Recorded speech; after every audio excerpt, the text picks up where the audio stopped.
Bulan 2 saya Tolu FM, enapan 2 raki-raki. Bula FM namban 2 inosor. Go etabo ke boto kola sa Bula FM nga. Bula FM namban 2 korbo. Bula FM namban 2 sawa. Bula FM namban 2 lotoka. Bula. Namban 2 Bula FM member. Bula FM Namban 2 NSR in Singapore. Untuk talita kada warong ng Bula FM lotoka. Du ali akar warong Bula FM namban 2 NSR.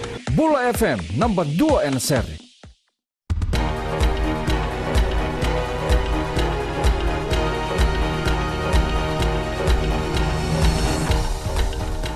Ni sambula sai koyongo na vakaleleka ni nonda itugutuku.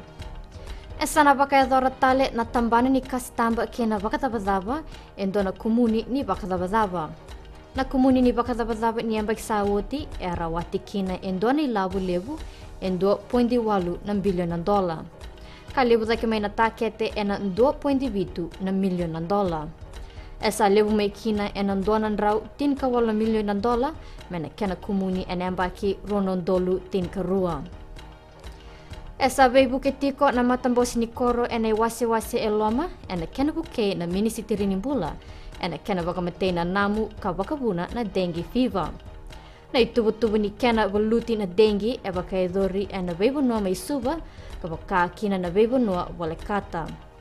O ketiko ena itubu-tubongo na kena baka rusai na bunoa erando baka sutukina na namu.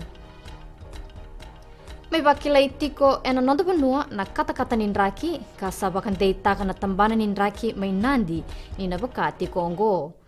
Tuko na amniasi tuinraki na dari kata baka tao ni tambana ninraki ni lome ni bulo o January kina bulo e Pirelli ena bakila itiko kina na kata-kata ninraki. Ena toka ena tinkawalu kina 50% na ibakarau ni tau ni uza. Kini gitu, bakaritakan ang daw ni Wei bakatabulidi ni timi ni Biti ena rugby lea bitu o Ben Ryan ni to sa tu bakarau na dorbo ena buku ni sota ke Sikotelandi ena matay ning gito bakatombu may Las Vegas ena singa bakaraway yonggo. Ekay ni rato sa turbinaka na dorbo na bakarau ni Wako Koyangu karato sa tu bakarau ena buku ni sota. Sa may dabay keri na vakaleleka ni nonda itugutuku ni temo demanda.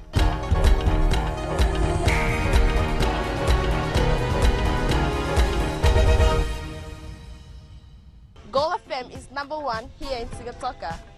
Gold FM is our favorite radio station here in Lotoka. Gold FM is number 1 in Nen. I love listening to Gold FM in Ba. We love listening to Gold FM, only the classic hits here in Suva. Hear about bottled cola, you immediately think of gold. I'm Josephine Sabi and I love hearing Gold FM. Gold FM, only the classic hits.